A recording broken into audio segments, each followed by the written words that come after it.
अब शुरू होने जा रहा है देश का सबसे बड़ा मुकदमा, आपकी अदालत, रजत शर्मा के साथ।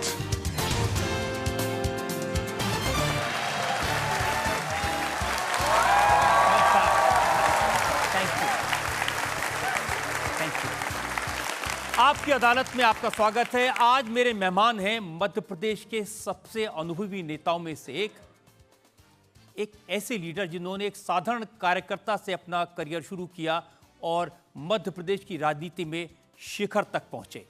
आजकल इनके रील्स बहुत पॉपुलर हैं, इनके बयान बहुत चर्चा में रहते हैं। प्लीज वेलकम मध्य प्रदेश के मुख्यमंत्री मोहन यादव।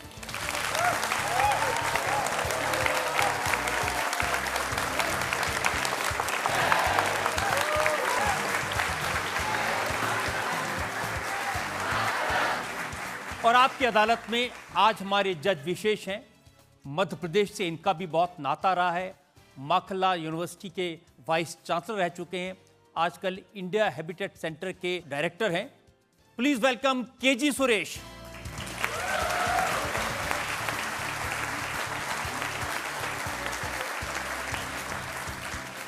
अदालत की कार्रवाई शुरू किया जाए। और इससे पहले कि इल्जाम लगे, सवाल पूछे जाएं, एक नजर डालेंगे मध्य प्रदेश के मुख्यमंत्री मोहन यादव के पॉलिटिकल करियर पर। मध्य प्रदेश के मुख्यमंत्री मोहन यादव पिछले 42 साल से राजनीति में हैं। छात्र नेता के तौर पर एबीवीपी से पॉलिटिकल करियर की शुरुआत करने वाले मोहन यादव ने बीजेपी में संभाग प्रभारी से लेकर जिला महामंत्री के रूप में काम किया। मोहन यादव 2013 में पहली बार उज्जैन से एमएलए बने। इसके बाद मोहन यादव ने लगातार 3 चुनाव जीते। 2020 में मोहन यादव मध्य प्रदेश के उच्च शिक्षा मंत्री बने। मोहन यादव छात्र जीवन से लेकर अब तक 13 चुनाव लड़ चुके हैं और इन्होंने हर बार जीत हासिल की। हमेशा जनता के बीच रहने वाले मोहन यादव जब उज्जैन विकास प्राधिकरण के अध्यक्ष बने तो इन्होंने महाकाल की नगरी उज्जैन का रूप निखार दिया। मोहन यादव मध्य प्रदेश कुश्ती एसोसिएशन के अध्यक्ष भी रहे। 2023 में जब बीजेपी ने मध्य प्रदेश में प्रचंड जीत हासिल की तो प्रधानमंत्री नरेंद्र मोदी ने मोहन यादव को राज्य का मुख्यमंत्री बनाया। मैं डॉक्टर मोहन यादव ईश्वर की शपथ लेता हूं कि मोहन यादव बीजेपी के स्टार प्रचारक हैं। लोकसभा चुनाव के दौरान मुख्यमंत्री मोहन यादव ने 12 राज्यों में 72 लोकसभा सीटों पर प्रचार किया। मोहन यादव बीएससी के अलावा लॉ ग्रेजुएट भी हैं। मोहन यादव ने एमए भी किया और डॉक्टरेट की डिग्री भी हासिल की। आपकी अदालत में मोहन यादव अपनी पैरवी खुद करेंगे। तो आइए शुरू करते हैं आपकी अदालत में आज का मुकदमा। पहला इल्जाम मोहन यादव पर। आपकी अदालत में मध्य प्रदेश के चीफ मिनिस्टर मोहन यादव पर इल्जाम है कि ये अपनी धुन में रहते हैं। मोहन जी, आज मैं आपकी जिंदगी के बहुत सारे राज जनता को बताने वाला हूं। आपके दोस्तों ने आपके बारे में बहुत कुछ बताया, जिसे कहते हैं ना मध्य प्रदेश में धागे खोलने वाला हूं। तो आपको कोई ऐतराज तो नहीं है? नहीं, मेरे को कोई ऐतराज नहीं, लेकिन मैं भी तो देखता हूँ वैसे आपके लिए जो रिसर्च होती है वाकई अद्भुत होती है। मैं आपको बधाई देना चाहता हूँ। देखिए, 1982 में आपके मित्र कहते हैं कि आपका मेडिकल कॉलेज में एडमिशन हो गया था। एमबीबीएस करना था, परिवार वाले चाहते थे कि बेटा डॉक्टर बने, लेकिन आप चले गए बीएससी करने, चुनाव लड़ने। क्या है, मैं आते ही जॉइंट सेक्रेटरी के लिए चुनाव लड़ लिया फर्स्ट ईयर बीएससी में। और ये बात सही, हमारे उस समय पीएमटी होती थी, तो पीएमटी की मैंने एग्ज़ाम क्लियर की तो मेरा मेडिकल कॉलेज में एडमिशन हो गया। अब हम 10 साल से कभी साइंस कॉलेज जीते नहीं थे और यूनिवर्सिटी और कई चुनाव लड़ना थे, तो हमारे सारे मित्रों ने कहा कि अरे कहाँ एमबीबीएस करना है, और आप तो बीएससी करो, अपने को चुनाव लड़ना है। तो हमने कहा ठीक है, पार्टी के करंट चुनाव लड़ लेते हैं। तो बीएससी करने आ गया, एमबीबीएस छोड़ दिया। सेकेंड ईयर में प्रेसिडेंट बने, आगे जितना परमात्मा ने लिखा था वो बीएससी करने के बाद बाकी पढ़ाई कर ली। लेकिन मैं उसके पीछे मेरा भाव इतना ही था कि हम अपनी जीवन की लाइन में पढ़ाई का, डिग्री का अपना एक महत्व है, लेकिन अपने को जो अच्छा लगे उस दिशा में भी चलें तो ज़्यादा अच्छा रहता अपनी धुन में रहना है, जो चाहूँ करना है। है। जो चाहो वो तो नहीं करना, लेकिन जो करना है वो अच्छे से अच्छा कर सकते अब हैं, वो देखिए करना है। 86 में मुझे पता चला कि आपको डिप्टी कलेक्टर बनाने की ऑफर हुई। ये बात सही है कि एमपीपीएससी के माध्यम से मुझे बताया गया कि आप बीएससी एलएलबी कर लिया तो आप डिप्टी कलेक्टर बन जाएं। तो हमने कहा डिप्टी कलेक्टर तो बन जाए, लेकिन हम अपनी सर्विस में, हमारी ज़िंदगी व्यक्तिगत तो हो सकती है, लेकिन ऐसे कई सारे लोग हैं, जैसे मैं आपको बुरा मत मानिएगा, हमारे अपने अतीत के उदाहरण भी ऐसे बहुत सारे हैं। अभी भी मैं जब एज ए सीएम शिक्षा मंत्री कई युवाओं को बुला के पूछता हूँ आगे क्या करना, तो कोई कलेक्टर बनना चाहता, कोई डॉक्टर बनना चाहता, कोई इंजीनियर बनना चाहता, नेता कोई नहीं बनना चाहता। तो नेता क्यों नहीं बनना चाहिए, नेता भी अच्छे हो सकते हैं, इसलिए मैंने अपने क्या ये भी सच है कि आपको एक्टर बनने का मौका भी मिला था? आप नाटकों में बहुत एक्टिंग करते थे।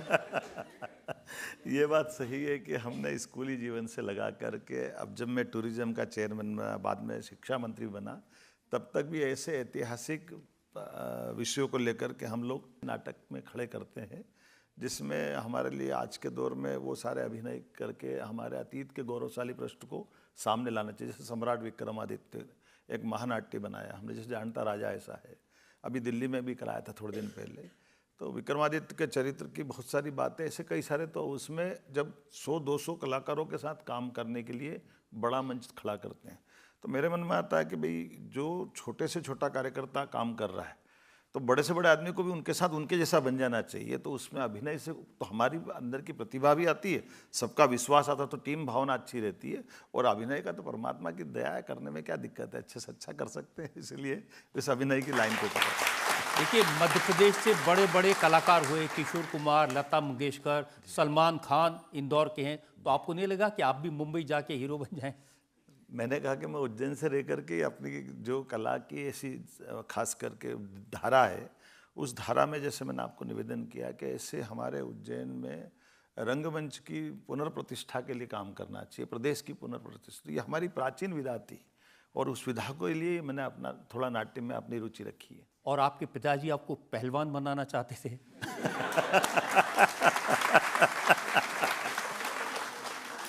देखिए ये बात सही है कि यादव बंधु है, तो खाने पीने में परमात्मा की दया, दूध दही घी पर्याप्त है।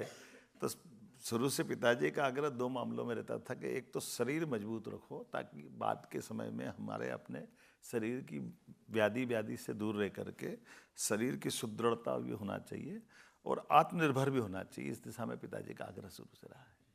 मध्य प्रदेश में, इंदौर में, उज्जैन में जब लोग आपकी तलवारबाजी देखते थे, आपकी लाठी चलाने का तरीका देखते तो आश्चर्यचकित हो जाते थे? आश्चर्यचकित का तो मैं नहीं कह सकता, लेकिन ये मैं कर सकता हूँ, मुझे मालूम है बहुत अच्छे से, क्योंकि हमारी धार्मिक नगरी है। तो तलवारबाजी में मुझे मज़ा आता, तो दोनों हाथ से तलवार चला लेते हैं या जो भी करना। तो उसमें ये हमारे अंगों को खोलने के तरीके भी हैं। हमारी परमात्मा की दया से इस बॉडी में वो सब कुछ है जो हमको परमात्मा ने दिया, हम उसका उपयोग करते जाएं। तो सेल्फ डिफेंस की दृष्टि से भी, आत्मविश्वास की दृष्टि से भी, और हमारे यहाँ तो 64 कला 14 विद्या भगवान कृष्ण ने तो आपने कलाएं तो बहुत है। आपके मित्र बताते हैं कि शिप्रा नदी तैर के पार कर देते थे। हाँ, तो भगवान की दया से स्विमिंग का आनंद है तो उसी में आएगा ना। जब बाढ़ आ रही है और नदी में कूदो, इधर से उधर जाओ, तो अपना को कॉन्फिडेंस भी आता है, और कभी कोई घटना हो जाए तो डूबने वाले को भी बचा सकते हैं। इसमें तो अच्छी बात है ना, ये तो करना ही चाहिए हमारे लिए सब। आपके बचपन एक मित्र ने बताया कि जब सिनेमा देखने जाते थे आपको बिल्कुल अच्छा नहीं लगता था कि लाइन में खड़े होकर टिकट लें, दबंगते सीधा मैनेजर से जाके गला पकड़ के टिकट लेते थे। ये तो गलत है। ये उल्टा है। मैं हमेशा कॉलेज जीवन में स्टूडेंट लीडरशिप से प्रेसिडेंट बना, यूनिवर्सिटी प्रेसिडेंट बना, तो आमतौर पर हमारे समय में हम थोड़ा पिक्चरों को अवॉइड करते थे, क्योंकि उस कॉलेज के दौर में झगड़े बहुत होते थे, और झगड़े में टाकीज में पिक्चर पूरे समय देखना ये भी एक चुनौती होती है, क्योंकि उसमें कई बार हमारे कई सारे लोगों के साथ घटनाएं हुई है। पर ये बात जैसे कि अच्छी पिक्चर आई तो देखना चाहिए, तो अब मेरे सब मैनेजर दोस्ती रहते, गला पकड़ के नहीं, वो प्रेम से बिठा के दिखाते थे।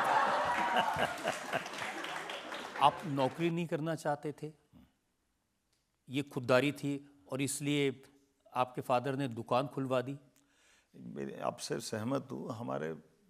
मेरे को लगता करीब करीब ये पूरे देश में ही हमारा कल्चर है। आज आप कभी कल्पना करो कि अकेले मध्य प्रदेश में नौकरी अगर देखा जाए तो 9 करोड़ के राज्य में 10 लाख नौकरी है। हमारे देश के अंदर भी सब प्रकार की फोर्स की सर्विस देख लो तो 40 लाख, 145 करोड़ का देश है। तो हमको आत्मनिर्भर होना ही चाहिए। अपनी खेती करो, पशुपालन करो, व्यापार करो, व्यवसाय करो, कई लोगों को काम दो। मेरे पिताजी ने भी, हम जैसे मैंने 11th पास की थी, उसके बाद तुरंत मुझे उन्होंने एक रेस्टोरेंट की होटल खुलवा दी। हमारे तीनों भाई थे, तो एक एक करके जैसे उनको लगता था कि अब तुम पढ़ो मत, लेकिन अपनी दुकान चला करके अपनी व्यवस्था आत्मनिर्भर बन जाओ। मैं उस आनंद के साथ सुबह से मैंने तो ये पकौड़े बनाना किससे सीखा आपने?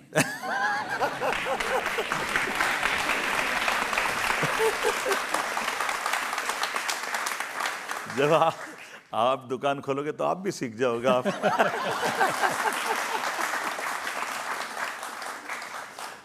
जब आप रेस्टोरेंट चलाते हो तो आपको मालूम है कि सुबह से अगर अपने को दुकान चलाना है, और कई बार उस्ताद बनाने वाला नहीं आया तो हमको आएगा तो दुकान चलेगी, नहीं तो दुकान तो बंद ही हो जाएगी। तो इसलिए सारी चीज़ों में एक दक्षता भी आती है।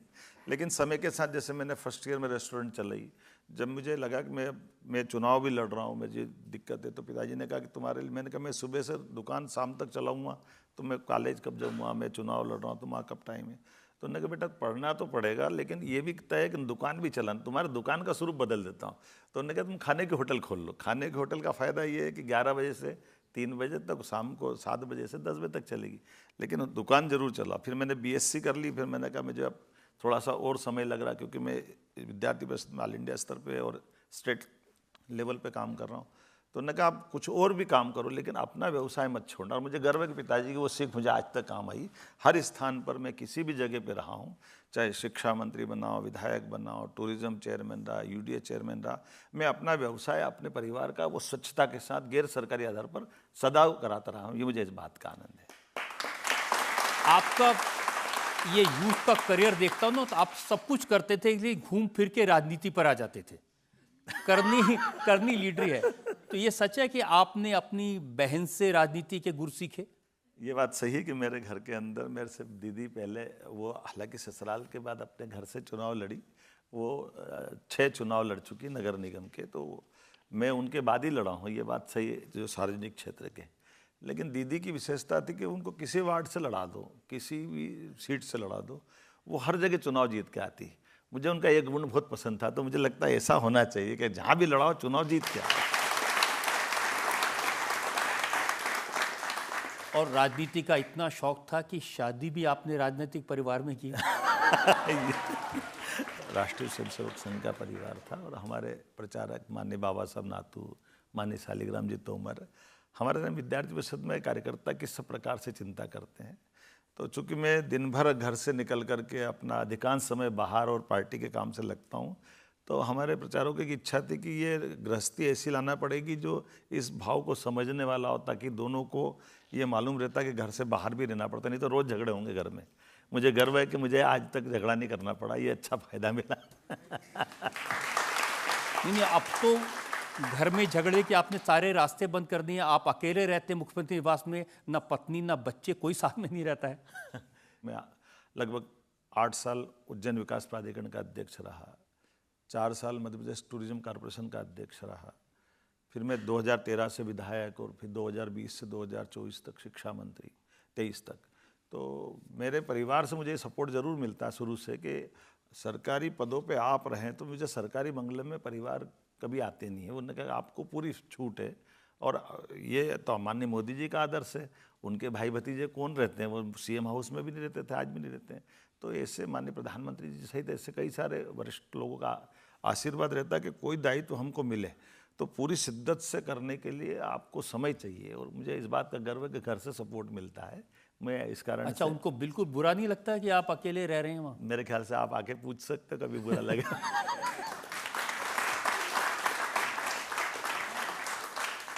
मैंने आपकी डिग्रियां देखी हैं, जी। लॉ की भी, बीए की भी, आपने डॉक्टरेट भी की। अब लोग ये पूछते हैं कि भाई अगर राजनीति में आना था, नेतागिरी करनी थी, मुख्यमंत्री बनना था, तो इतना पढ़ने लिखने की क्या जरूरत थी? तो पढ़े लिखे लोगों को नेतागिरी नहीं करना चाहिए। मैं विनम्रता के साथ कहना चाहिए कि जो परिषद के समय से मुझे संस्कार थे कि पढ़ते पढ़ते अपनी जो जिस भी लाइन में जाना चाहिए, और मैं एक नौकरी के लिए नहीं पढ़ रहा था। मैं जब उज्जैन विकास प्राधिकरण का अध्यक्ष तब मैंने पीजी एमए पॉलिटिकल साइंस से किया, बाद में पीएचडी भी की। तो ये हमारे लिए पढ़ना, ये अपने मन के अपने अंदर के आत्मानुशासन के लिए भी और स्वांत सुखाय भी तो है। तो पढ़ कर के व्यक्ति अपने आप को भी दक्ष पाता है कई सारे मामलों में। और मुझे इस बात की खुशी है कि मैं हमेशा पढ़ाई के मसले में आज भी मौका मिल जाए तो मुझे पढ़ने का जितना आनंद आता है वो दूसरी चीज़ में किसी में नहीं आता है। और लिखते भी आप? हाँ, लिखता हूँ, क्योंकि मैंने अपनी पुस्तकें लिखी है जिसमें जैसे उज्जैन का धार्मिक पर्यटन, अब टूरिज्म। एक किताब का नाम है क्रोध। किताब का नाम तो क्रोध नहीं है, लेकिन ये सही बात है कि आत्मबोध है, जरूर है। मैं पुस्तकें थोड़ा सा हिस्ट्री पे भी लिखता हूँ और एंशिएंट हिस्ट्री पे भी। ये लोग डरते भी होंगे, आप कुश्ती महासंघ के अध्यक्ष थे, तो पहलवान भी आपके पास काफी होंगे। मैं इसको तो कैसे बोल सकता हूँ, लेकिन ये बात सही कि स्वामी विवेकानंद ने कहा कि स्वस्थ शरीर में स्वस्थ मस्तिष्क का वास होता है, और मैं उस ध्येय पे विश्वास तो करता हूँ। ऐसा कौन सा काम है जो आप नहीं करते हैं? जी धन्यवाद। मुझे काम तो कोई करने में कोई गुरेज नहीं है, लेकिन विनम्रता के साथ लोगों से संवाद करने में मज़ा आता है, और ज़िंदगी का हर पल मस्ती से जीने में विश्वास रखता हूँ। इसलिए ऐसी दुनिया में पता नहीं कि कहाँ तक लोग अपने साथ चलेंगे, लेकिन जहाँ तक चलेंगे मस्ती से चलने की आदत है।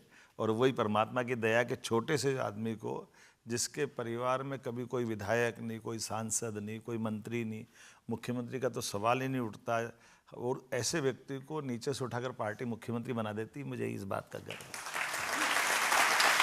जो सवाल ले सकते हैं। सर, मेरा क्वेश्चन आपसे ये है, जैसे आपका नाम डॉक्टर मोहन यादव है, सर मैं ये जानना चाहती हूँ आपने किस सब्जेक्ट पे रिसर्च किया है? मैंने पॉलिटिकल साइंस से भाजपा और उसकी पूर्ववर्ती सरकार पे किया था, जो हमारी मध्य प्रदेश के संदर्भ में।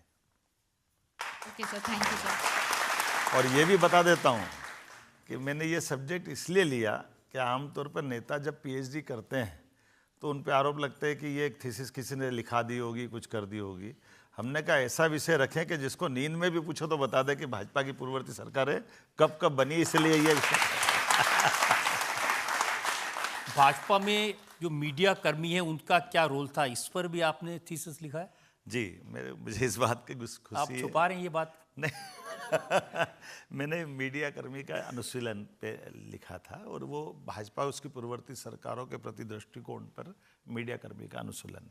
वो करीब करीब जैसे दीनदयाल उपाध्याय जी से लेकर हमारी पार्टी के जितने फाउंडर मेंबर या बाद के भी लीडर रहे हैं, वो लिखने पढ़ने वाले रहे। स्वर्गीय भारत रत्न अटल बिहारी वाजपेयी जी की कविता, क्या हार में क्या जीत में, किंचित नहीं भयभीत में। तो ऐसे पढ़ने लिखने वाले जो हमारे दल की विशेषता है, तो मैं उस चीज़ इसलिए सवाल उठता है कि राहुल गांधी आजकल कहते हैं ना कि सारा मीडिया बीजेपी ने खरीद लिया। जाकी रही भावना जैसी, प्रभु मुरीद देखी तिन तैसी। उनको दिन रात चोरी चकारी के अलावा समझ में नहीं आता। चोरों को सारे नजर आते हैं चोर।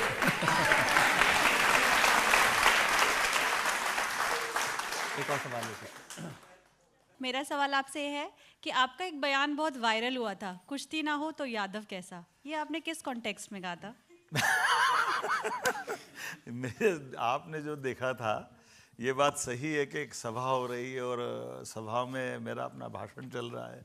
अब ये बात सही कि थोड़ा सा ये यादव समाज के या हमारे किसान परिवार बाकी समाज के लोग स्वस्थ तो रहते ही हैं, तो थोड़ी बहुत हो जाए तो कोई परेशानी नहीं रहती। हमने कहा ये सब चलेगा, चलने दो अपनी तरफ। देखिए, आपने कहा था कि अगर कुश्ती ना हो तो यादव कैसा, और लाठी ना हो तो यादव कैसा। और ये अखिलेश यादव के इलाके में आप बोल रहे थे। मैं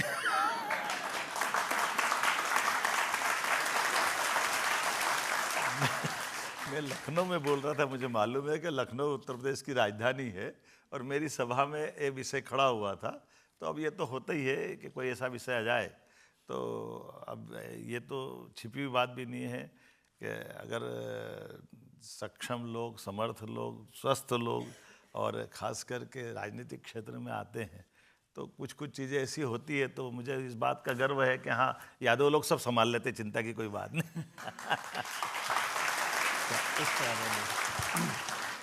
सर, एक बार आप लोकसभा चुनाव के दौरान आजमगढ़ आए थे, तो कई मेरे दोस्तों से कहा सुनी हुई, उन्होंने वो दावा करते हैं मेरे कुछ यादव दोस्त कि आप नकली यादव हैं, अखिलेश यादव असली यादव हैं। तो सर, इस पे आप क्या कहेंगे? और थोड़ा आप बताएं कि मेरे दोस्तों तक बात पहुंच जाए, जो यादव दोस्त हैं, कि आप असली हैं कि नकली हैं? असली नकली कोई किसी के बोलने से होता है क्या? मैं आपसे कह रहा हूँ कि आप सब अपने अपने परिवार के अमर पुत्र पुत्री हो, क्योंकि आपके पिताजी का वंश आपके माध्यम से आगे जा रहा है। हमें इस बात का गर्व है कि हम अपनी अपनी धारा से सब असली लोग हैं, कोई नकली नहीं। मैंने सुना है आपको गाना गाने का बड़ा शौक है, तो आप इस अदालत में हमें गाना सुना दीजिए ना, प्लीज सर।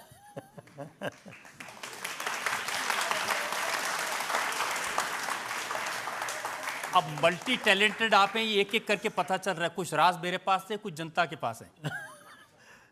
देखिए, गाना तो कॉलेज वालेज के समय की बात अलग थी, अब हम तो राजनेता है, तो अब भाषण ही अच्छी चीज़ है, गाना थोड़ा कठिन जाएगा।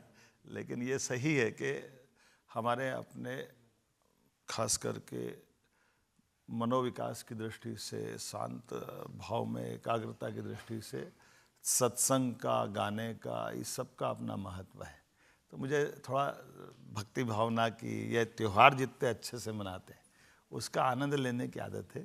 ऐसा उससे ज़्यादा गाने वाने की थोड़ी कम आदत है।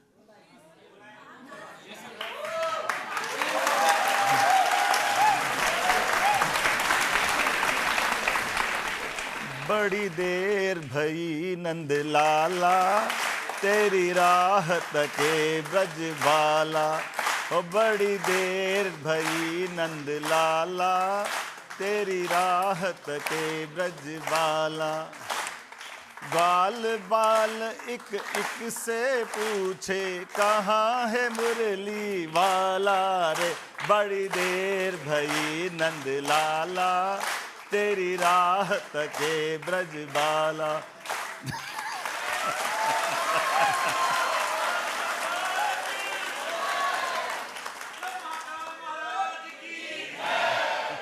आपकी अदालत में अगला है। आपकी अदालत में मध्य प्रदेश के चीफ मिनिस्टर मोहन यादव पर आरोप है कि इनकी सरकार की डोर किसी और के हाथ में है। मोहन जी, जिस दिन आप मुख्यमंत्री बने उसी दिन कांग्रेस वालों ने कहा था कि ये जो मोहन यादव की सरकार है, मध्य प्रदेश की सरकार है, अब ये केंद्र शासित प्रदेश हो गया, अब दिल्ली से चलेगी सरकार। देखिए, कांग्रेस की सरकारों की वो असलियत बता रहे थे। भाजपा में ऐसा कभी नहीं होता है कि कोई ऊपर से डोर चला है। कांग्रेस के लिए ही ये कांग्रेस की आदत है। और मुझे ध्यान है उस समय अखिलेश यादव ने कहा था कि इनको तो बिहार और यूपी में यादवों के वोट लेने के लिए मुख्यमंत्री बनाया गया, थोड़े दिन है फिर चले जाएंगे। आपको ध्यान होगा कि ये 2024 के लोकसभा चुनाव के पहले की बात थी, लेकिन 2024 पूरा बीत गया। आज ही आपके समाचार पत्रों से मालूम पड़ रहा है कि देश के सर्वाधिक अच्छे राज्यों में के सीएम में से हमारा 6ठा नंबर आया। तो बाकी बातें मुझे क्या बोलना है। लेकिन ये डायलॉग उन्हीं का था कि डोर किसी और के हाथ में है। मुझे तो नहीं मालूम वो कौन सा शोर आया आप तक डोर पहुंचाने वाला, मैंने तो नहीं सुना। बात इसलिए शुरू हुई क्योंकि 2003 में जब आपका टिकट कटा था तो आपने कहा था हम तो बल्ब हैं, स्विच किसी और के हाथ में है जलाने बुझाने का। ये मेरी पार्टी का अनुशासन बताया था और हम लोगों की ट्रेनिंग यही है। आप उसके उदाहरण देख लीजिए। माननीय मोदी जी जब वो अपना पहली बार सीधे सीएम बने गुजरात के, उसके पहले कभी लोकसभा कभी विधानसभा कोई चुनाव नहीं लड़ा। लेकिन हमारी पार्टी की विशेषता है कि उन्होंने जब सीएम बन के काम करा तो ऐसा काम करा कि गुजरात को कहाँ से कहाँ पहुँचा दिया। और जब पीएम बने तो पीएम बनकर के देश दुनिया देख रही कि भारत को कहाँ से कहाँ पहुँचा दिया, हम सबके लिए गर्व की। ये उसी का उदाहरण। लेकिन अब उदाहरण तो आप भी हैं। जिस तरह से आपको मुख्यमंत्री बनाया गया, मैंने सुना कि आप खुद ही चौंक गए थे। मैंने आप ही ने मेरी बात का उत्तर दे दिया। हम तो बल्ब हैं, बटन दबाया तो चालू। हमको मालूम पड़ा कि हमारी टिकट किसी को लौटाना तो लौटा दी। उन्होंने कहा आपको सीएम बनना, तो हम भी बन गए, हमको क्या दिक्कत। तो किसने दबाया बटन? पार्टी ने बना, पार्टी तय करती है। पार्टी के अनुशासित कार्यकर्ता का विशेषता है कि पार्टी के अंदर हम हमारे बारे में निर्णय नहीं करते। हमारी पार्टी प्रत्येक कार्यकर्ता की योग्यता, क्षमता, काम करने के तरीके, विचारधारा के प्रति प्रतिबद्धता, उसके जीवन के आचरण की विभिन्न प्रकार की बातें बहुत सारे प्रकार से हमारे लोग देखते हैं। और मुझे गर्व है कि मेरी पार्टी मेरे जैसे गरीब कार्यकर्ताओं को यहाँ तक लाती है। मुझे इस बात का गर्व है। कुछ लोग कहते हैं कि जेपी नड्डा की पत्नी मल्लिका जी आपको राखी बांधती हैं, बड़ा आत्मीय संबंध है, इसका फायदा हुआ? देखिए, रक्षाबंधन तो हम पूरे प्रदेश से बंधवाते, 10,000 राखी बंधवाता हूँ मैं तो अपने प्रदेश के अंदर। हर त्यौहार से सब बहनें, एक पत्नी को छोड़ के सारी बहनें ही हमारे अपने प्रदेश में।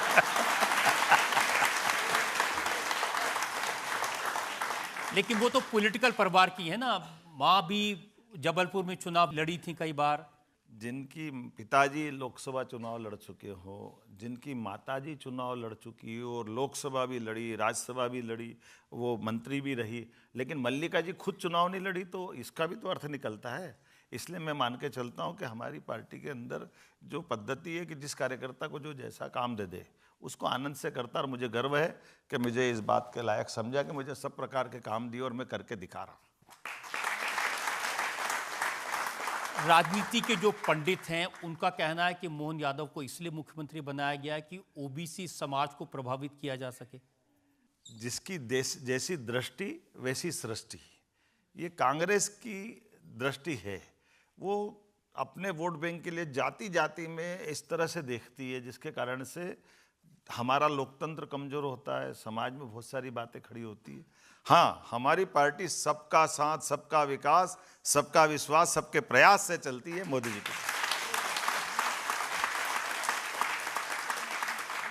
आप कहते हैं मोदी जी से चलती है, राहुल गांधी कह रहे हैं कि ये जो 163 सीटें आपने जीती, प्रचंड बहुमत मिला, ये वोट चोरी करके आपने जीती हैं। अब राहुल गांधी जी को कौन समझाए? उनने तो कह दिया कि 20 साल से गुजरात में वोट चोरी कर रहे हैं मोदी जी, 20 साल से मध्य प्रदेश में भाजपा चोरी कर रही है। अब वो भूल ही जाते कि 10 साल पहले तो उनकी सरकार थी, वो क्या सो रहे थे? वो कहाँ गए थे? जो बोल रहे हैं उनको खुद को होश नहीं कि वो क्या कह रहे हैं। 10 साल पहले मनमोहन सिंह जी की सरकार 2004 से 14 तक उनकी थी। सब राज्यों में अपने ढंग से चुनाव हो रहे थे, हर चुनाव को जीतना हारना है। मुझे बड़े दुख के साथ कहना पड़ रहा है कि राहुल गांधी जी कब समझेंगे कि उनके ऐसे बयानों से उनकी पार्टी और रसातल में जा रही है और गर्त में जा रही है। देखिए, आजकल बिहार में है वो वोट यात्रा निकाल रहे हैं और कह रहे हैं कि बिहार में चुनाव आयोग लोगों के वोट काट रहे हैं ताकि बीजेपी को जिताया जा सके। मुझे एक उनके कांग्रेस के बड़े नेता का स्टेटमेंट ध्यान में आ रहा है। उनने बहुत अच्छा एनालिसिस किया कि अगर हमारी पार्टी में राहुल गांधी जी को जो काम दे दो वो उस काम का बेड़ा कर करके ही मानते, वो मानते ही नहीं क्या होगा। अब 3 बार से लोकसभा लाने के सपना देख रहे, 3 बार से क्या बुरी बनाई कांग्रेस की हालत। ये भी आंकड़ा बता रहे कांग्रेस के नेता कि राहुल गांधी जी जिस राज्य में जिस दल के साथ सपोर्ट करने जाते हैं, कभी कभी तो ऐसा होता है कि मान लो भाजपा नहीं जीती तो उस दल का आदमी जीत जाता है, लेकिन कांग्रेस और रसातल में चली जाती, कांग्रेस की तो बेटी बच जाती।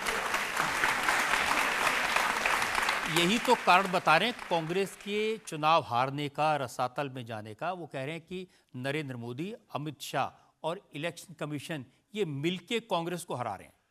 देखिए, ये मैं बड़े जवाबदारी के साथ बोलना चाहूँगा कि राहुल गांधी जी को अपोजिशन लीडर की पद की गरिमा का एहसास नहीं, वो क्या कह रहे हैं। दुनिया का सबसे बड़ा लोकतंत्र भारत है, दुनिया का आबादी में सबसे बड़ा देश भारत है, और हमारे लिए गर्व है आज़ादी के बाद से लेकर आज तक भारत का लोकतंत्र जिंदा है। भारत की सुप्रीम कोर्ट सभी प्रकार के न्यायालयकरण से भारत का गौरव जिंदा है। भारत के इलेक्शन कमीशन के कारण से भारत का लोकतंत्र जिंदा है। और दुर्भाग्य के साथ अर्बन नक्सल मानसिकता के आधार पर राहुल गांधी इन सब पे प्रश्न उठाते हैं। ये हमारे लिए सर्वाधिक शर्म की बात है, बहुत निंदाजनक बात है। अगर वो लोकतंत्र के पिलर्स पे प्रश्न उठा रहे हैं, उनको अगर सुप्रीम कोर्ट पसंद नहीं है, अगर उनको इलेक्शन कमीशन पसंद नहीं है, अगर उनको सेना के ऊपर वो हमारी सर्जिकल स्ट्राइक हो, एयर स्ट्राइक हो, उसके सबूत मांगते हैं, तो मुझे लगता है कि राहुल गांधी जी को डूब मरना चाहिए अगर वो ऐसी बात करें। लोकतंत्र में जनता की निगाह बहुत पारखी है। वो जो बोल रहे हैं जनता सारा हिसाब रख रही है। आगे पीछे राहुल गांधी जी को उनकी पार्टी को जवाब देना पड़ेगा उनके इस व्यवहार के कारण से। जनता से एक दो सवाल ले सकते हैं। केजरीवाल जी का आरोप है कि मोदी सरकार में राहुल गांधी और सोनिया गांधी पर केस तो बहुत लगे, लेकिन उन्हें अरेस्ट नहीं किया गया। मोदी सरकार और कांग्रेस के आपस में मिली हुई है, इससे पे आपका क्या कहना है? जिनने मुख्यमंत्री रहते हुए इस्तीफा नहीं दिया वो कैसे दूसरों पे प्रश्न उठाएगा, ये वो तो केजरीवाल जी बता सकते। आज़ादी के बाद कोई ऐसा सीएम नहीं है एक्सेप्ट केजरीवाल। यहाँ तक कि लालू यादव जी, उनकी पत्नी, उनके बच्चे, झारखंड के शिबू सोरेन जी, उसके और जितने भी आज तक देश के नेता है, कोई मंत्री है जिस किसी पे भी कोई एलिगेशन हुआ और उसको जेल जाने का मौका आया, उनने रिजाइन किया है। तो वो तो उन पे प्रश्न उठाने का उनको अधिकार ही नहीं, वो कैसे प्रश्न उठा रहे हैं? बिल्कुल। नहीं, उनका कहना है कि मेरे तो 5 मंत्रियों को और मुझे भी जेल में डाल दिया, मेरे खिलाफ तो कोई सबूत भी नहीं थे। लेकिन नेशनल हेराल्ड केस में राहुल गांधी के खिलाफ सबूत हैं, सोनिया गांधी के खिलाफ सबूत हैं, उनको तो मोदी जी जेल में नहीं डालते। अब मैं यही तो नहीं समझ पाता हूँ कि वो फिर कांग्रेस के साथ मिलकर चुनाव क्यों लड़ते दिल्ली में? उनको कौन ने बोला था ऐसा? जब उनको मालूम है कि वो सब अपराधी है, तो वो उनका दोमुहा रूप भी तो सामने आ रहा है। नेशनल हेराल्ड के मामले में जमानत पे चल रहा है और मुकदमा चल रहा है, वो बता दे कि मुकदमा खत्म हो गया। मुकदमा तो आज भी चल रहा है, लेकिन न्यायालय फैसला करेगी तभी तो। आप मेरे पे मुकदमा चला रहे हो, अभी मैं जज साहब को देख रहा हूँ, अब उनकी कृपा होगी तब तो बात बनेगी। ये तो मुकदमा तो चल ही रहा है। क्या सवाल ले सकते हैं पब्लिक से? हाँ। क्या आजकल समाज में राजनीति का स्तर इतना गिर गया है कि हाल ही में बिहार की एक सभा में मोदी जी और उनके माता जी को अपशब्द कहे गए? ऐसे लोगों का क्या होना चाहिए, क्या कहना चाहेंगे आपसे? आपने बिल्कुल मौजूद प्रश्न उठाया। मैं कटु शब्दों में निंदा करता हूँ। हमारी इस देश की संस्कृति तो ऐसी कभी नहीं है, बल्कि और उल्टा। हमारे यहाँ तो देश के दुश्मन भी अगर सेना से युद्ध करते हुए मारे जाते हैं तो हम ससम्मान उसके शरीर को भी वापस पहुँचाने में गर्व करते हैं। और जो दिवंगत हो गई माननीय मोदी जी की माता जी, उनको कोई गाली बकता तो उसका दिमाग का दिवालियापन हो गया, ये पक्का है। उसके वो भारतीय संस्कृति को नहीं समझता। मैं कटु शब्दों में आप सबके माध्यम से भी निंदा करता हूं। अगर वो ऐसा कर रहे हैं उनको माफ़ी मांगना पड़ेगी, माफ़ी मांगना भी चाहिए। उन्होंने तो आपसे पूछा है कि ऐसे लोगों का इलाज क्या करना चाहिए? ऐसे लोगों का इलाज इलेक्शन कमीशन ने दिया, बटन दबाओ, भारत माता की जय, और क्या होना है। इलेक्शन आने वाला है बिहार का, बिहार की जनता के पास बटन दबाने के लिए पूरा चांस है। मैं इसको इस रूप में ही देखता हूँ कि हमारे यहाँ अतीत का एक 5000 साल पुराना भगवान कृष्ण का ही उदाहरण है। जब शिशुपाल ने 100 गलती का माफ़ी का बुआ जी को आश्वासन दिया था, और जैसे ही 99 के बाद 100वीं हुई और उंगली उठाई, और उंगली उठाते भगवान कृष्ण के हाथ में सुदर्शन चक्र आया, और हमने सबने देखा कि 100 के बाद धड़ाम आज के समय में इलेक्शन कमीशन वो सुदर्शन चक्र देता, आप बटन दबाओ, अपने आप काम बाकी सब हो जाएगा। लोकतंत्र में किसी को मारना नहीं पड़ता है, लोकतंत्र में पराजित करके ही सारी चीज़ों का जवाब मिल जाता है। और मुझे इस बात की पूरा भरोसा है, बिहार की जनता ऐसे गाली बकने वालों को माफ़ नहीं करेगी, ये पक्की बात। मोदी, बिहार में मुकाबला तो लालू यादव और तेजस्वी यादव से है, वो भी यदुवंशी हैं, उनके खिलाफ प्रचार करने जाएंगे आप? मैं मेरी पार्टी का प्रचार करने जाऊंगा। सामने कौन है मुझे मालूम नहीं। हम तो महाभारत वाले लोग हैं, जो हमारे धर्म के वो हमको दिखेंगे, जो सामने वो सामने दिखेंगे। आपकी अदालत में अगला इल्जाम। आपकी अदालत में मध्य प्रदेश के चीफ मिनिस्टर मोहन यादव पर इल्जाम है कि ये उल्टे रास्ते पर चलते हैं। देखिए, आप उज्जैन से आते हैं, महाकाल की नगरी से। वहां लोग कहते हैं कि महाकाल के दरबार में कोई राजा रात को नहीं रुकता, शाम होते ही चले जाते हैं। ये महाकाल की नगरी है। आप मुख्यमंत्री बने, आपको समझाया भी गया, आप उल्टे रास्ते पर गए, उज्जैन में रात को रुके। देखिए, कभी कभी कई सारी बिना बात के मिथक चला देते हैं, झूठ बात चला देते हैं। अब आप बताइए, 1947 के बाद देश में कौन राजा है? एक भी बता दिए, कोई राजा बचा है क्या आज तक? राजा तो राजतंत्र के समाप्ति के साथ ही खत्म हो गए। अब तो हम चुने हुए नेतागण हैं, तो पहले तो राजा नहीं है। दूसरी बात ये कि राजा, एक मिथक चल गया, नगर निगम की सीमा के अंदर राजा रात नहीं रहेगा, तो बाबा महाकाल नगर निगम तक ही हो गए। ये कितनी झूठ बात है। अरे बाबा महाकाल की टेढ़ी दृष्टि होगी तो ब्रह्मांड में कोई बचेगा? दुनिया में कहीं बचेगा?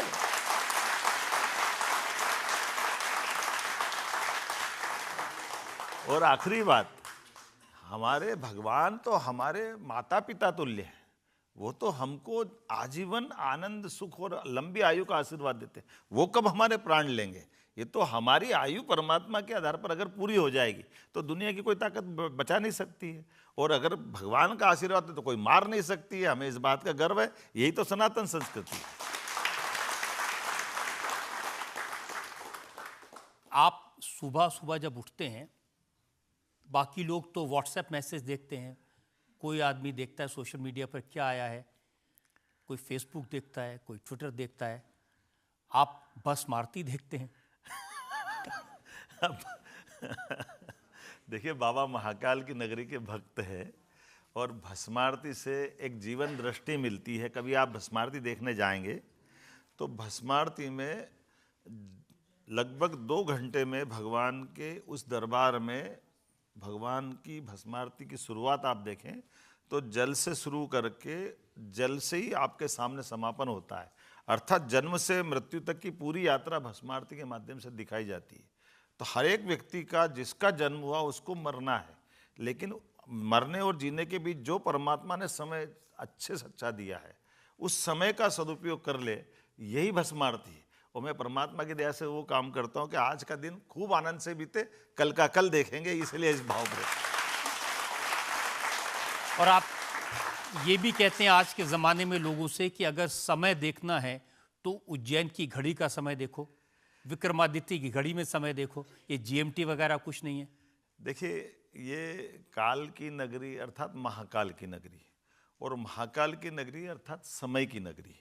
मैं इसको थोड़ा साइंटिफिक भी बताना चाहूँगा कि हमारे यहाँ ये 300 साल पहले तक दुनिया में स्टैंडर्ड टाइम भारत से माना जाता है। उज्जैन मतलब केवल उज्जैन नहीं है, उज्जैन पूरे भारत का प्रतिनिधित्व करते हुए है। तो हमारा स्टैंडर्ड टाइम उज्जैन से होता था। और इसको 300 साल पहले, 50 साल तक फ्रांस की राजधानी पेरिस, जब वो फ्रांसीसी लोगों का समय आया तो वो पेरिस से समय स्टैंडर्ड टाइम बताते थे। आज 250 साल पहले जब अंग्रेज हावी हुए तो वो ग्रीनविच से स्टैंडर्ड टाइम बताते हैं। तो ये जो ग्रीनविच के माध्यम से रात को 12 बजे दिन बदलना है, ये कोई साइंटिफिक नहीं है। ये वो पैमाना जिस आधार पर उनने अपने, जब उनकी पूरे दुनिया में सत्ता थी अंग्रेजों की, तो उन्होंने वो स्टैंडर्ड टाइम तय कर दिया। ये सही बात है कि आज़ादी के साथ ही ऐसे कई सारे विषयों पे बहस होना चाहिए, विचार बनना चाहिए, सबकी बात आना चाहिए। तो इस मामले में मुझे इस बात का भी गर्व है कि इस पे हमारी आईआईटी इंदौर और विक्रम यूनिवर्सिटी उज्जैन, फिजिक्स के सारी स्टेट के अलग अलग विद्यार्थी, और केवल हमारे प्रदेश के नहीं, हमारे देश के नहीं, आसपास के भी कई सारे देशों की मान्यता है कि ग्रीनविच का टाइम के बजाय इंडियन टाइम स्टैंडर्ड टाइम होगा, और उस पर वो सारे लोग लगे हैं। आज नहीं तो कल जरूर ये होगा, ये पक्की बात है। मोहन जी, आजकल तो हर एक के हाथ में मोबाइल फोन रहता है, दुनिया के किसी भी कोने का टाइम कोई कभी भी देख सकता है। लेकिन सूर्य तो चाहे जब नहीं निकलेगा ना। उसमें ये भी पता होता है कि इस समय सूर्य निकला है, इसमें वहाँ चंद्रमा चमक रहा है, सब कुछ तो सामने है। इसमें फर्क है। रात को 12 बजे कोई दिनचर्या चालू करता है क्या? आप बता दो अपने में से रात को 12 बजे दिन, अभी हम में से ज्यादातर लोग 12 बजे ही शुरू करते हैं। नहीं, वो मजबूरी है। मैं इसमें भी मना नहीं कर रहा हूँ, मैं इनको ना भी नहीं कर रहा हूँ, लेकिन मैं अपनी बात तो रख दूंगा ना। मेरे जैसे और भी बहुत सारे लोग हैं जो इस बात को मानते हैं कि सूर्योदय के समय का जो दिन बदलने का अपना पद्धति है, आज नहीं तो कल मनाएंगे आनंद, उसमें क्या दिक्कत है? हमारे यहाँ तो सर्वे भवन्तु सुखिनः, सब सुखी रहो, कोई दिक्कत नहीं। लेकिन ये बात सही है कि वो दृष्टि भी देना पड़ेगी जिसके आधार पर भारतीय मान बिंदुओं की पुनर्स्थापना होना चाहिए। देखिए, हमेशा महाकाल की बात करते हैं, शक्ति की बात करते हैं, भगवान की बात करते हैं, लेकिन अब लोगों ने देखा उसी महाकाल के परिसर में तूफान आया, भगवान की मूर्तियां धाराशायी हो गई। बाबा महाकाल के महालोक के समय में प्रारंभ में मूर्तियों को जो बनाया गया था वो हमारी एक तरह से गैर पत्थर की मूर्तियां थी, तो चूंकि समय की कमी के कारण से उसको एक जैसे प्लास्टिक टाइप की मूर्ति बनाई गई थी। लेकिन वो चूंकि एक हमारा मॉडल बनाना था कि भगवान शिव का परिवार बताना है, बाबा महाकाल के साथ उनके भगवान गणेश की विभिन्न लीलाएं, उनकी बात आना चाहिए, माता पार्वती की आना चाहिए, कार्तिकेय की आना चाहिए। भगवान शिव के 2 विवाह हुए हैं, एक पहला विवाह माता सती से, दूसरा पार्वती से, तो वो सारा भगवान शिव का परिवार दिखाने के सारे प्रतिमा बना करके वो महाकाल के महालोक का लोकार्पण कराया। लेकिन ये बात भी सही है कि वो प्रतिमाएं हमारे यहाँ जब भी मंदिरों में बनती है वो ठोस पत्थर की या हमारी धातुओं की बनती है। उस दरमियान ऐसा आंधी तूफान आया कि जिसमें हम जैसे कभी कभी भारी भूकंप आता है तो खुले में कुछ भी हो सकता है, लेकिन हम गर्व है कि हमने सारी प्रतिमा बदल करके ठोस पत्थर की बनाने का प्रयास करें। अब ये झंझट ही खत्म हो जाएगी, लेकिन ये चीज़ें कर। आप मध्य प्रदेश के बारे में बहुत सारी बातें कहते हैं और उनकी बहुत चर्चा होती है। अब मैं आपको रिसेंट एग्जाम्पल बताता हूँ। आपने कहा कि मैं मध्य प्रदेश को मिल्क कैपिटल बनाना चाहता हूँ, दूध की नदियाँ बहें ऐसा बनाना चाहता हूँ, और कांग्रेस के नेता कह रहे हैं कि आपने मध्य प्रदेश को शराब का सेंटर बना दिया। आपने तो महिलाओं को शराब ही बना दिया। सबसे ज़्यादा शराब मध्य प्रदेश की महिलाएं पीती हैं। ये जिसने भी कहा है वो कांग्रेस के नेता हैं। अब मैं कांग्रेस के बारे में क्या कहना चाहूँगा, कांग्रेस के बड़े बड़े नेता बहनों को टंच माल कहते थे, इसलिए कांग्रेस की दुर्दशा हुई। आंकड़े बता रहा है कि माता बहनें कोई शराब नहीं पीती है, ये तो उनकी रात को नहीं उतरी थी इसलिए वो बोल गए, उनको और कुछ बने था। ये उनका सोशल मीडिया पर पोस्ट है जिसमें उन्होंने लिखा कि नशे का नया सेंटर मध्य प्रदेश, भोपाल में जब्त की गई 1814 करोड़ की एमडी ड्रग्स, जगदीशपुर में नशे की फैक्ट्री 92 करोड़ की ड्रग्स पर जब्त, और भोपाल में राजधानी एक्सप्रेस से पकड़ा गया 24 करोड़ का विदेशी गांजा। तो ये मेरे से ज़्यादा तो आप ही बता रहे हो कि हमने कार्रवाई की तभी तो पकड़ में आया, हमने जाने थोड़ी दिया। हमारे द्वारा एक्शन के आधार पर पुलिस ने तत्परता के साथ देश का मध्य प्रदेश, उत्तर दक्षिण पूरब पश्चिम, कहीं से भी कोई ऐसा अवैध पदार्थ जाएगा हमारी पुलिस पकड़ती है दक्षता के साथ। हमें इस बात का गर्व है, और इसीलिए पहले कांग्रेस के समय नहीं पकड़ती थी क्योंकि वो उनके क्या मालूम कैसे तरीके थे, लेकिन हमारे यहाँ तो न केवल पकड़ते हैं बल्कि पकड़े गए अपराधियों के खिलाफ कठोर से कठोर कार्रवाई करते हैं। आपके चैनल ने कई बार दिखाया कि हमने बड़ी बड़ी हवेलियां ध्वस्त कर दी, तो उसका कारण ही है अवैध काम करने वाला कितना बड़े से बड़ा भी हो, हमारी सरकार उसको छोड़ने वाली नहीं, ये पक्की बात है, इसको हमको मालूम है। लेकिन क्या इस बात में सच्चाई है कि मध्य प्रदेश में शराब पीने वालों की संख्या बढ़ी है, शराब की तादाद बढ़ी है? देखिए, समाचार पत्रों में आंकड़ा आ गया कि भारत में एकमात्र राज्य है जहां 19 नगरों में शराबबंदी करके हमने हमारी प्रतिबद्धता बताई है कि हाँ, हम शराबबंदी या शराब के सेवन को कम से कम करना चाहते हैं अपने राज्य के अंदर, इसको बढ़ावा नहीं देने वाले। मुझे इस बात का गर्व है। विरोधी दल के नेताओं की एक शिकायत ये भी है कि आपने अपने बेटे की शादी चुपचाप कर दी, कंजूसी से बिना खर्च किए, पार्टी भी नहीं दी उन्हें। हम जितने बड़े पद पे पहुंच जाएं, हमको हमारे एक एक कार्यक्रम से, एक एक काम से समाज में संदेश देने की आवश्यकता है। बड़ा आदमी ज़्यादा दिखावा करता है, बड़ी शादी करता है, तो गरीब आदमी को मजबूरी में करना पड़ेगी, वो कर्जे में डूब जाएगा, वो परेशान हो जाएगा। तो विवाह तो होना चाहिए, लेकिन दिखावा क्यों करना चाहिए, इससे बचने की आवश्यकता है। और मुझे इस बात का गर्व है कि मैंने कहा कि भाई मैं मुख्यमंत्री भले ही हूँ, लेकिन 50-50 लोग मिलकर भी शादी कर सकते हैं, तो उस आधार पर हमने अपने बेटे की शादी की। अब देखिए, ये तो उल्टा रास्ता है ना। नॉर्मली जब मुख्यमंत्री के बेटे की शादी होती है तो लाखों लोगों को बुलाया जाता है, सबको भोजन कराया जाता है। देखिए, मुख्यमंत्री का बेटा है इसलिए लाखों लोगों को भोजन कराए, ये तो गलत बात हो जाएगी। मुख्यमंत्री से मैंने प्रारंभ में कहा कि मंत्री हो, मुख्यमंत्री हो, कोई इस तरह के जो एक लेवल के लोग रहते हैं, उनको सादगी का संदेश देने का इससे अच्छा मौका नहीं है। मैं तो विनम्रता से हाथ जोड़ के कहना चाहूँगा कि कोई भी व्यक्ति अनावश्यक दिखावा नहीं करे, यही संदेश जाना चाहिए देश में। आपने पुष्कर के घाट पर शादी की, वहाँ एक तस्वीर लोगों ने देखी, आपकी पत्नी सीमा यादव ने अपने पति मोहन यादव के चरण धोए। ये मेरी संस्कृति है, मुझे इस बात का गर्व है कि हमारे लिए माता बहनों का जीवन वाकई अलौकिक है। खास करके बहनों का विवाह के बाद का भी जीवन, वो अपनी शादी के पहले माता पिता सहित उस परिवार की लाडली बेटी होती है, तो उस परिवार के एक एक सदस्य के प्रति वो प्रेम स्नेह रखती है। और जैसे ही विवाह करके वो ससुराल में आती है तो ज़िंदगी में उसका वापस दूसरा जन्म होता है, दूसरे माँ बाप मिलते हैं, पति मिलते हैं, लेकिन वो अपने आप को इन सबके जीवन के मंगल कामना करते हुए पूरा जीवन बिताती है। सारे प्रकार से मैं उन बहनों को प्रणाम करता हूँ, उनके उस भाव को प्रणाम करता हूँ। और उसके लिए मुझे गर्व है कि हमारे यहाँ पत्नी का भाव ये कि जैसे ही 7 फेरे हुए तो ऐसे में वो पति को परमेश्वर भगवान के बराबर मानती है। तो ये वो दिखावा नहीं रहता, ये उनके संस्कार। तो पति भी कुछ मानता है उनको? क्यों नहीं मानता है, तभी तो दोनों की बात बनती है। हमारे यहाँ इसलिए एक जन्म नहीं, 7 जन्म तक की कल्पना की गई कि 7 जन्म तक, इस जन्म में भी, अगले जन्म में भी, अगले जन्म में भी पति मिले तो वही मिले, ये भाव बहनों का रहता है। और पत्नी के लिए भी पति का भाव यही होना चाहिए कि दोनों की निभे, ऐसी निभे। इसीलिए हमारे देवी देवता भी, अगर राम जी याद करो तो सीता जी याद नहीं करो तो बात आधी रह जाती है, राधा जी याद नहीं करो तो कन्हैया आधे रह जाते हैं, अगर पार्वती मैया नहीं बोलो तो नमक पार्वती पते हर हर महादेव, बात ही पूरी नहीं होती है। ये हमें गर्व है, हमारे देवी देवता भी यही संस्कार देते हैं इस बात का। लेकिन कन्हैया को लेकर भी आपकी शिकायत है, भगवान कृष्ण को माखन चोर मत कहो। वो एक प्रसंग था, मैंने एक जगह केवल कृष्ण भगवान की जीवन की लीलाओं में बोल दिया।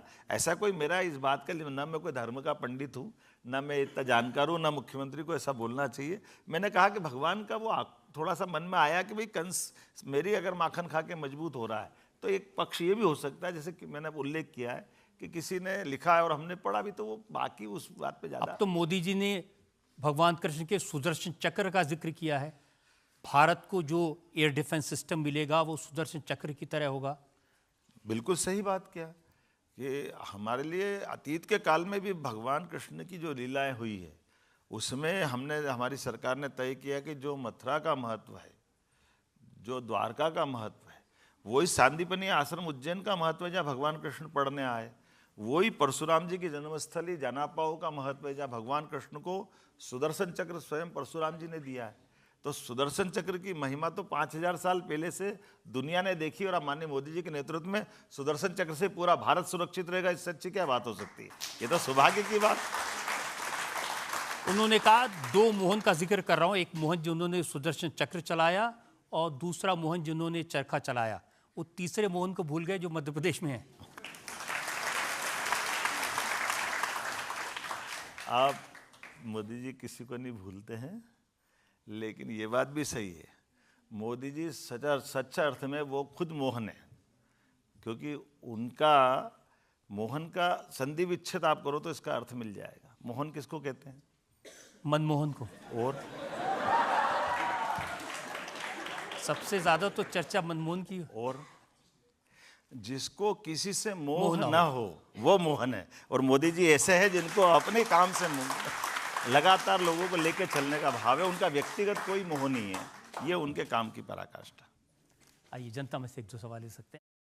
आपकी कई सारी रील्स सोशल मीडिया पे बहुत वायरल होती हैं और आप बहुत ट्रेंडिंग भी करते हैं, तो आपको इसका शौक है, आप क्या कहना चाहते हैं इसके बारे में? देखिए, मैंने ऐसा कोई सोचा भी नहीं है, लेकिन मेरी इच्छा होती है कचौरी खाना तो सड़क पे खड़ा लेते हैं, कोई भले ही मुख्यमंत्री हो तो क्या हो गया, ऐसे में कोई शूट करके दिखा दे तो मैं कुछ नहीं कर सकता।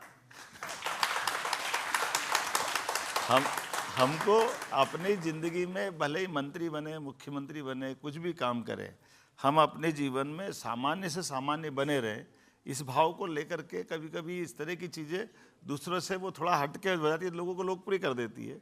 मेरा कोई ऐसा मन नहीं होता कि मेरी ये पिक्चर या ये वीडियो आना चाहिए, रील इसलिए पूछते हैं क्योंकि आज के ज़माने में रील्स का बहुत प्रचलन है और जगह जगह लोग रील्स बनाते हैं। तो आप भुट्टा खा रहे हैं या चाय बना रहे हैं या पकौड़े तल रहे हैं तो उसकी रील्स काफ़ी पॉपुलर होती हैं। मैंने आपसे निवेदन किया कि वो मेरे अपनी मस्ती के लिए, और जैसे क्या होता है कि हम अपने छोटे से छोटे लोगों के पास भी उसके साथ कुछ समय का अगर सुख दे सकते हैं तो हमको जाने के आनंद लेना चाहिए।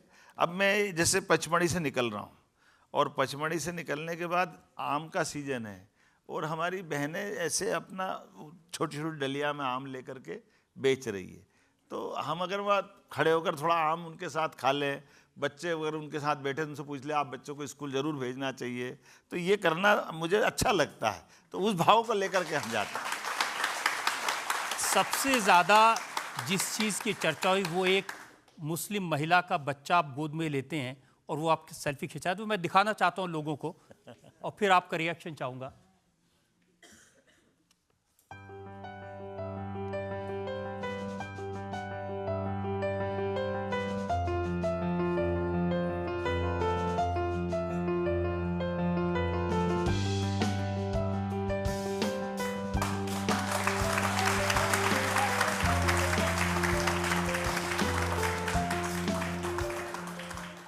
ये एक ऐसी तस्वीर है जिसको लोगों ने बहुत पसंद किया। ये बात सही है, जैसे मैंने प्रारंभ में कहा था कि हमारे द्वारा हमारे परिवार में भी और ये संस्कार है कि हमारे पास हमारी सभी बहनें हैं, वो हिंदू है, मुस्लिम है, हजारों बहनों से मैं राखी बंधवाता हूँ। ऐसे में आपको वो प्रमाण दिख रहा है कि भाई अगर अपने भानेज को हाथ में ले रहा है तो बहन को कोई पर्दा नहीं, वो अपना खूब आराम से अपने साथ निश्चिंतता के साथ बहन के रूप में दिख रही है। मुझे गर्व है आज के समय में ऐसे जिनके दिमाग में पता नहीं क्या क्या रहता, उनको ये जवाब अपने आप मिल रहा है कि राज्य में एक राज्य का नेतृत्व करता एक आम नागरिक, आम मुस्लिम बहन के साथ भी कितना उसको अपने भाई का प्रेम मिल रहा है कि वो बच्चा मेरे पास आ रही है और पति भी उनके साथ में, हमारे एक तरह से जीजा जी मान लें, वो खुद भी साथ थे। आपकी अदालत में अगला इल्जाम। आपकी अदालत में मध्य प्रदेश के चीफ मिनिस्टर मोहन यादव पर आरोप है कि ये बांटने की राजनीति करते हैं। मध्य प्रदेश में कांग्रेस के नेता ये कहते हैं कि जब से मुख्यमंत्री बने हैं तब से आपने प्रदेश को हिंदू मुसलमान में बांटा है। पहले दिन पहला आदेश आपने दिया था लाउड स्पीकर्स पर पाबंदी लगाई जाए।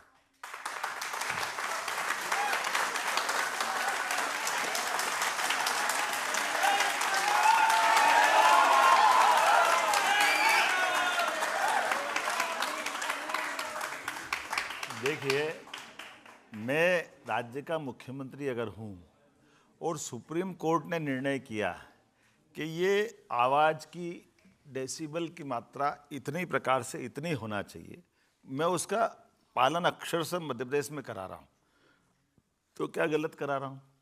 मेरे द्वारा ये कानून नहीं बनाया गया, ये कानून बना हुआ है और सुप्रीम कोर्ट ने लागू किया है, तो स्वाभाविक रूप से वो दायित्व तो मेरा है कि उसको लागू कैसे करूँ।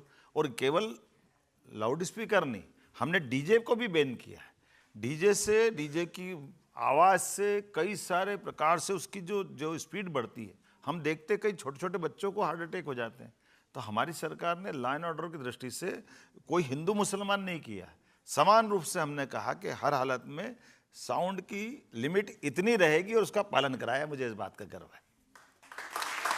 अच्छा, इस बात में भी कोई हिंदू मुसलमान नहीं है कि आपने ऑफिस पहुंचकर पहला आदेश जारी किया कि मांस और मच्छी की दुकानें बिना परमिशन के नहीं चल सकती? ये सीधा जो मुस्लिम दुकानदार थे उनके कारोबार पर हमला था। तिरछा देखे दुनिया, उसको दुनिया तिरछी नजर आए तो मैं क्या करूं उसमें? मैं देख रहा हूं कि अगर खुले में फूड सेफ्टी कानून कहता है कि खुले में ये सब रखोगे तो कई की जान पे बनाएगी, तो हमने कहा भाई इसको जरा जो नियम है, अब जो खाए मैं मना नहीं कर रहा हूँ, लेकिन उसको जिसको खाना खिलाना है वो छिपा के रखे, आराम से जो सुरक्षा के प्रबंधन करे, उसके बाद वो लेना ले जाए, जो करना करे। सामने क्यों दिखा रहा सबको? अब हमारे कई सारे लोगों को सावन का महीना इस सामने अच्छा नहीं लगता है, तो जो नियम है उसका पालन कराना मेरा काम है और उसको मैंने सख्ती के साथ लागू कराया। इसमें कोई दूसरी भावना नहीं है। अच्छा, मोहम्मदपुर का नाम मोहनपुर करने के पीछे क्या भावना है? मोहनपुर नहीं है।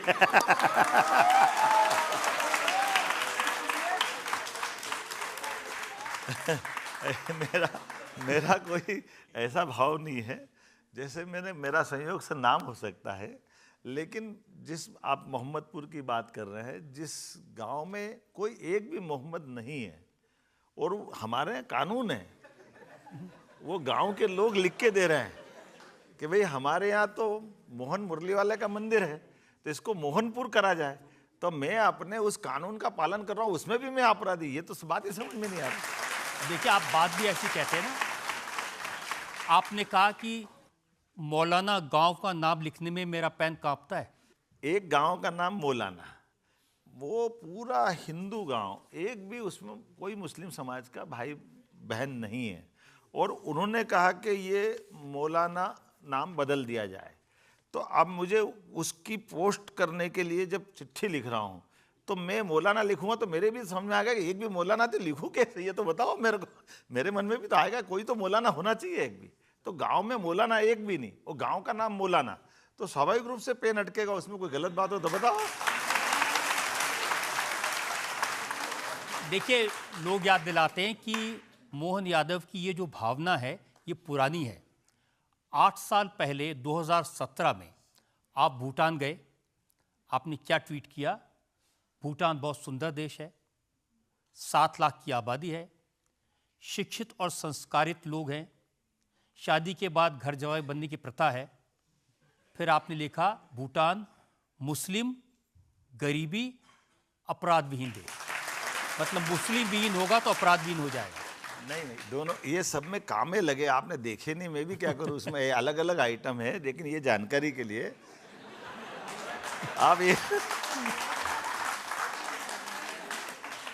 आप सबको एक सेंटेंस में मत लाइए। मैं इंडोनेशिया गया, मलेशिया गया, जो मुस्लिम बहुल कंट्री, अभी मैं सऊदी अरब गया, तो इसका अर्थ ये नहीं कि जो मैंने तो ये उल्लेख किया कि ऐसे भी कई देश है जहाँ पर मैंने ये भी नहीं लिखा कि कोई उसमें अपने हिंदू देखा होगा। वो बौद्ध देश है तो बौद्ध भी तो हो सकता है। मैंने फिर निवेदन किया कि आप इस भाव में क्यों ला रहे हैं कि मुझे इस तरह से 2 तरह से हिस्से में बांटे। मेरे राज्य में मैं इस तरह की भाव नहीं रखता हूं, लेकिन जो होता वो साफ के भी देता, मुझे कोई परेशानी भी नहीं है। जो अपनी आदत है वो साफ। देखिए, मध्य प्रदेश में कांग्रेस के जो नेता हैं वो ये कह रहे हैं कि आप मध्य प्रदेश को मुस्लिम विहीन करना चाहते हैं, और उदाहरण देते हैं, बुलडोजर एक्शन होता है, हाजी शहजाद अली की करोड़ों की प्रॉपर्टी गिरा दी और उसको आपने नोटिस भी नहीं दिया। देखिए, ये गलत बात है।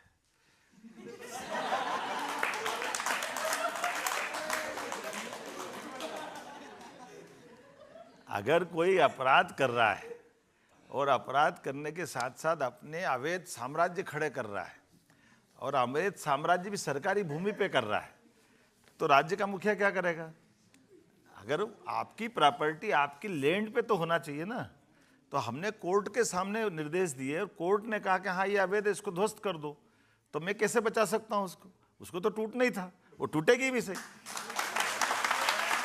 देखिए, जिस समय एक्शन हुआ, प्रियंका गांधी और कांग्रेस के कई सारे नेताओं ने कहा कि ये बुलडोजर न्याय नहीं चलेगा।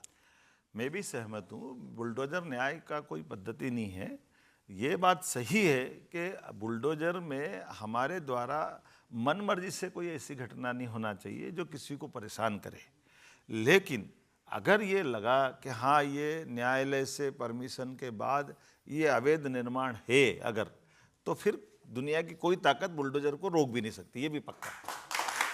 देखिए, आप कह रहे हैं कि बुलडोजर न्याय नहीं, हर थोड़े दिन में एग्जाम्पल आते हैं। अभी रिसेंटली आया मछली परिवार का 3 मंजिला मकान, आप ही के बुलडोजर तो गिराया।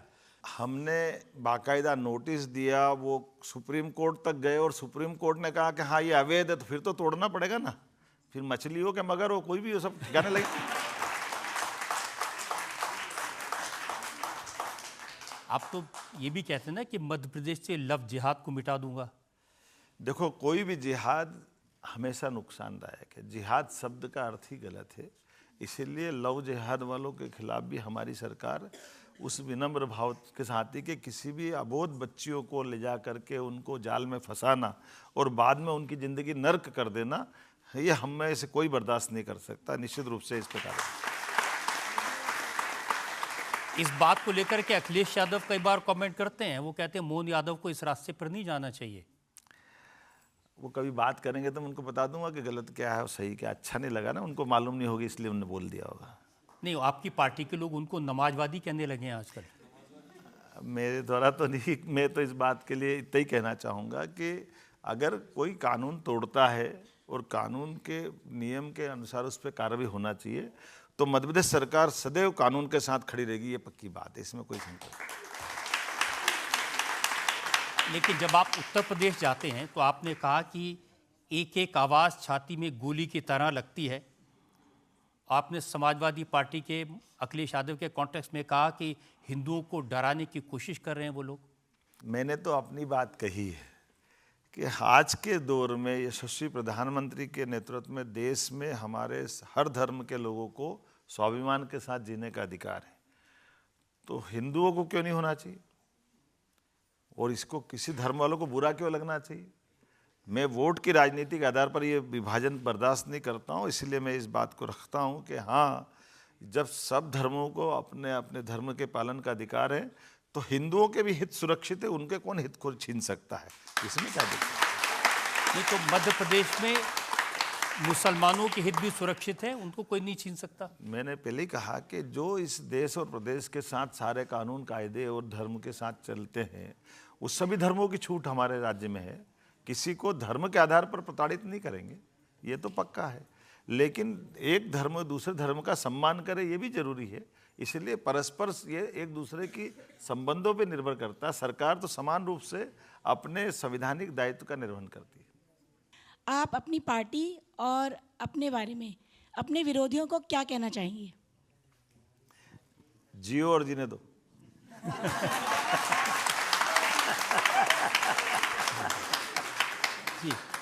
आप बोल रहे हैं ना कि अजान के वक्त डेसिबल्स की कोई वो है, तो कावड़ यात्रा में इतनी आवाज़ें आती है, उसके बारे में आप क्या कहना चाहते हैं? देखिए, मैंने ये कहा ही नहीं कि अजान के समय मुझे आपत्ति है, मैं ये कभी नहीं करने वाला हूँ। लाउड स्पीकर, मैंने ये कहा कि लाउड स्पीकर और डीजे, इनकी सबकी एक जैसी आवाज़ सुप्रीम कोर्ट का निर्णय है, ये धर्म के साथ नहीं जोड़ा है। ये तो जिनकी भावना जैसी है, जैसे कांग्रेस के लोग हैं, उनके मन में आता, मैं कांग्रेस के लिए क्या कर सकता हूँ। हमने ये समान रूप से देखा कि हर धर्म के लिए हर कानून बराबरी से पालन करना चाहिए, इसलिए ये कभी मैंने अंतर नहीं किया, ना मैं करूँगा इस मामले में। जो बीजेपी जो ये कर रही है, राजनीति कर रही है, वो सांप्रदायिक कर रही है, धर्म के नाम पे कर रही है, तो ये चीज़ नहीं होना चाहिए। मतलब समाज को लेकर के चलना चाहिए, हर वर्ग को लेकर के चलना चाहिए। इस पे as a OBC, as a Yadav, आप क्या समझ? आप बताइए, भगवान राम के मंदिर के मसले पर कांग्रेस की तत्कालीन केंद्र सरकार ने चुनी हुई राज्य सरकारों को बर्खास्त कर दिया था, और भगवान राम के मसलों को लेकर कितनी बार देश भर में तमाम घटनाएं हुई। सरकार किसकी थी? कांग्रेस की थी। माननीय मोदी जी की सरकार आई, मोदी जी ने उस सुप्रीम कोर्ट के निर्णय को देश भर में लागू कराया। बताइए पूरे देश में कहाँ कुछ घटना हुई? देश तो वही है। तो हमारी सरकार ये इस प्रकार से काम करती, हम कभी उसको हिंदू मुस्लिम से नहीं देखते, कभी हिंदू मुस्लिम से नहीं देखते। आप और आगे बताइए, हमको मालूम है आप ईरान, इराक, सऊदी अरब, अधिकांश मुस्लिम कंट्री में 3 तलाक को लेकर के कभी भी ऐसी बहनों के साथ नौबत नहीं थी, लेकिन कांग्रेस ने तो सुप्रीम कोर्ट के निर्णय को बदल दिया। ये कांग्रेस का दृष्टिकोण है, केवल वोट बैंक के कारण से। हमारी बहनें, आज बताइए, मेरी अगर बहन विवाह करके घर जा रही है, वो 1-2 साल बाद 1 बच्चा 2 बच्चा उसका हो गया, और वो कहेंगे तलाक तलाक तलाक, तो बेचारी बेटी का क्या जाएगा, उसका क्या होगा, उसकी जिंदगी तो नर्क हो जाएगी। मुझे गर्व है सुप्रीम कोर्ट के 40 साल पुराने निर्णय को भी माननीय प्रधानमंत्री जी ने लागू करा। मेरा ननिहाल भी रीवा में और आपका ससुराल भी रीवा में है। तो मध्य प्रदेश में जैसे कि रीवा के अंदर बहुत ज़्यादा डेवलपमेंट देखने को मिल रहा है और उज्जैन से आप विधायक भी हैं तो वहाँ पर डेवलपमेंट है। तो क्या इसी प्रकार से डेवलपमेंट और भी अनेक या अलग अलग जिलों में भी डेवलपमेंट हो रहा है, या फिर कि असल में वो क्या पूछ रहे हैं इसको कि अपने यहाँ और ससुराल में करेंगे, बाकी जगह भी कुछ करेंगे? ये तो वो भी जानते हैं कि जब से हमारी सरकार बनी है, पूरे प्रदेश के अंदर हमारे द्वारा लगातार विकास के कामों को चलाया जा रहा है। इंडस्ट्री कॉन्क्लेव पहली बार रीवा में भी हुई, जबलपुर में हुई, सागर में, ग्वालियर में, रीवा में, नर्मदापुरम, यहाँ तक कि शहडोल जैसे स्थान पर भी हुई। आपके आईटी पार्क की शुरुआत हमारे द्वारा हुई। सुपर स्पेशलिटी हॉस्पिटल अभी अपने मध्य प्रदेश के अंदर एक, जैसे आपको आंकड़ा देना चाहूँगा, 1956 से लेकर 2003 तक मध्य प्रदेश में केवल 5 मेडिकल कॉलेज बने थे। मुझे गर्व है 1 साल में हमने 5 मेडिकल कॉलेज का माननीय मोदी जी के माध्यम से लोकार्पण कराया। तो ये डेवलपमेंट की गति है। मेरा एक क्वेश्चन है, जैसे मोदी जी का नाम मोदी जी है और ऐसे 2 सीएम चुने हैं, जैसे मेरे उड़ीसा के सीएम है मोहन माझी और आपका नाम है मोहन यादव, और मेरा उड़ीसा के प्रदेश अध्यक्ष अभी चुने गए हैं, वो उनका नाम है मनमोहन सामल। इसका राज क्या है? वो पूछ रहे कि ये ढूंढ ढूंढ के मोहन को मुख्यमंत्री बना रहे हैं क्या? देखिए, अब ये तो मैं इस पे कुछ नहीं कह सकता हूँ, लेकिन ये पक्की बात है कि भगवान कृष्ण के नाम को घर घर लोग वापर रहे हैं और मेरे माता पिता ने उसका सम्मान किया, मुझे तो अच्छा लगे। मोहन जी, हमने आपसे आपके जीवन पर, आपके काम पर, आपकी नीतियों पर सारे सवाल पूछे और आपने किसी सवाल को डक करने की कोशिश नहीं की, सबका मुस्कुरा कर जवाब दिया। अब वक्त है आपकी अदालत में आज के जज केजी सुरेश के फैसले का। मोहन जी, आप भले पिताजी के इच्छानुसार पहलवान नहीं बने, लेकिन राजनीतिक अखाड़े में आपने कई दिग्गजों को परास्त किया। आपने रजत जी के कई सवालों का संतोषजनक उत्तर दिया। आप देश के सर्वाधिक शिक्षित राजनेताओं में हैं। आप युवा हैं। आपके हंसते हुए चेहरे से सारा देश परिचित है। आपने शिक्षा मंत्री रहते भी कई नवाचार किए हैं, कुलपति को कुलगुरु बनाया और मेडिकल समेत कई तकनीकी विषयों में पाठ्य पुस्तकों को आपने हिंदी में उपलब्ध कराए। लेकिन आपके उपलब्धियों के तुलना में आपके वक्तव्य ज़्यादा सुर्खियों में रहते हैं। आपको इस पर विशेष ध्यान रखने की आवश्यकता है। आप इसी प्रकार हंसते हंसाते रहें, जिएं और जीने दें। आपको ये अदालत बाइज्जत बरी करती है। बहुत बहुत धन्यवाद।